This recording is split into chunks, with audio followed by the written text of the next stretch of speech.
This man revived an almost dead performing art form that started in the early 1900s and is now known as one of the leading experts in preserving and reviving Bangsawan, which also won him the Cultural Medallion and the Southeast Asia Right Award. Meet local legend Nadiputra.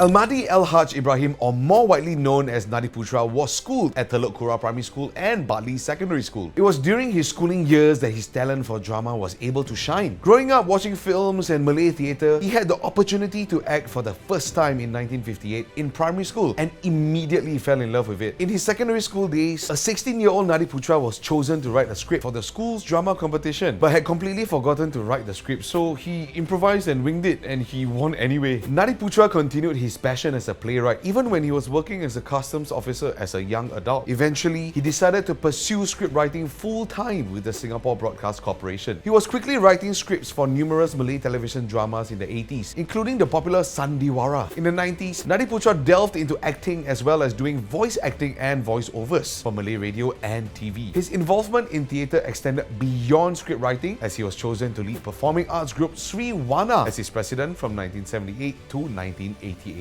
Nadiputra has recently managed to preserve and revitalize the art of Bangsawan, which is a form of Malay operatic theatre. The stories are focused on Malay nobility and royalty with multicultural aspects. He also works with well-known Bangsawan troops in Singapore, such as Anggerik Temasek Bangsawan Singapura, where he serves as an advisor. While Bangsawan has a very complex history, narrative, and methods, Nadiputra hopes to preserve this art form through records and pass them down to future generations. But where is he now? It took us a while to track down this elusive and very busy legend to answer this question, and cut! Come on now, Wes. Not funny enough, man. Mr. Nadiputra? Yeah, come on. I teach you, come. Okay, coming. He popped up out of nowhere in the middle of the scene and invited me for a chat. Okay, see this place? Okay, what are you? You're quite nice. Actually, I want to say we're matching the colour. Yeah. Alright, so first off, hello Mr. Nadiputra. It's Hi. really nice to see you. I just want to say actually, because you look and you sound like royalty. So the question right now, the question is... Royalty, Yes, are are you royalty? No. Maybe it's the voice, the sound, the aura. The aura, yes. Yeah, The voice as maybe, well. maybe. Because that's commercial voice. I did a radio commercial, radio plays and all that. So I just kind of want to ask, why the name Nadiputra? Like, do people call you by your name, Almahdi, or just Nadiputra? Actually, I put Adiputra. Adiputra. Adiputra. Rita Harian called me. Okay. Say, no, you cannot use Adiputra because there is Adiputra there already. Someone used that. So I like Adiputra because that name is the Hang Tua's guru, you know. So to maintain that, I just put N there. It becomes Nadiputra. With regards to your aura and your voice as well, Okay. you actually do look like you'd be a good fit for actor, like a main actor of sorts. Yeah. So why did you choose to be behind the scenes as a scriptwriter instead of an actor? I started off with stage plays, you see, because I did not attend to any academy theatre, but Bartley Secondary School is a place where I was groomed by directors from theatre groups, from categories. That's how I learned the art of acting, the art of directing, and from there, wanting to explore more of my ability in directing and script writing. That's why when I joined Sri Wana gave me a lot of opportunity to write my own script, to direct my own script, and I was offered to work in MediaCorp in 1983. But one of my secretary in Sri Wana say, are you sure you're going to be more creative in MediaCorp? They say MediaCorp is only like more commercial kind of production. I said, no, we can try. We can never say it won't happen, but it can happen. Actually, speaking about script writing, let's take you back a little bit to when you were 16. You were supposed to write a script, right, for a school play, but you completely forgot, then you just wing it. That one, I was caught off guard actually. Okay. So I was told to write a play for the school festival. After a week, the teacher said, so can I see the play? So I called. So, Anfa, all that, come. I called them out of the class. You know that Piramli film, not? You become student, you become this. So we just go on. So we produced in front of the class. The teacher was quite happy, funny. So they said, okay, we stop now, we continue in the hall. No script, no nothing. So just improv all the way. Improv. So we go to the hall, the teacher said, how come it become longer and longer? Okay, you carry on. Then after that, you just tell me when you're finished. So from there, I start restructure back the story. We cut off that story, then we do a proper story called The Throne. It won the best play. You just wing it, but then you won the award anyway. That's like that because it is teamwork lah. Talk about students playing truant, got money from the father, didn't go to school, and relevant to the society that time. So we won. So you worked as a customs officer, but at the same time you were also kind of like writing scripts. So how did you go from like customs officer, from chopping passports to writing scripts for TV? You know what I mean? The place that I work allow me to have that curi time to do. So when there's spare time, I type script. Let's say I go to Finger Pier. From 3 to 10, 6 to 7 is the most busiest part. From let's say 3 to 5 maybe, I type.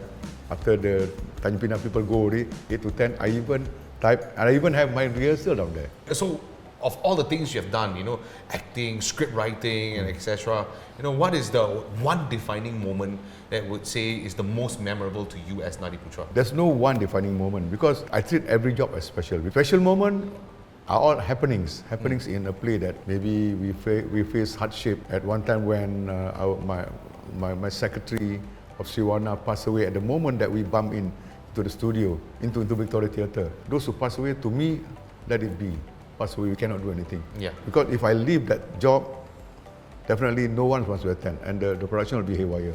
The moment when things come into the theatre, who wants to? I cannot abandon that. So let me just take you back a bit to when you were with Sriwana. Like you were the president of Sriwana for about 10 years or so. Yeah. So what was it like being, you know, the spokesperson of the Malay theatre and, you know, art scene? I thought that we need to do something different rather than the conventional way of doing things. The surrounding theatre activities, they are progressing towards contemporary theatres and all these experimental theatres that we got to move ahead. But Sriwana is very firm in protecting the traditional form of art, whether dance, drama or whatever. So I got to inject that kind of balance between contemporary works and traditional work and conventional work. At one time I tried to experiment one play called Jembalang Tanah. So one parent thought it is about ghost story, but they get disappointed because Jembalang Tanah means it's a dialogue between man and the soul.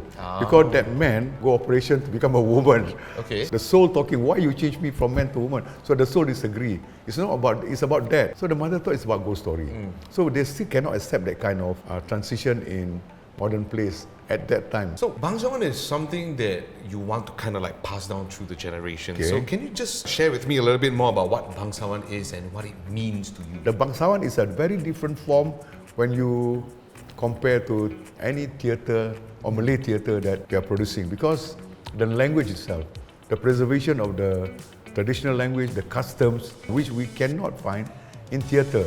That's the beauty in Bangsawan. But if you want to do Bangsawan, the proper setup of Bangsawan is costly. It's the most difficult kind of theatre to produce. So I kind of want to ask you a bit more about what you feel about the current Malay entertainment scene right now. Because I mean, you've done theatre, but you've also done broadcasting and everything else. So what do you feel about the current scene right now in Singapore? Everyone wants to do the best they think they can do. We must support that. Correct. But we must be aware.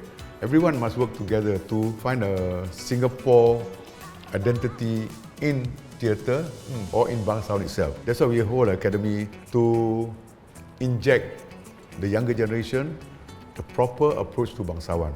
So what is life like for Nadiputra these days? Every day I eat and sleep lah.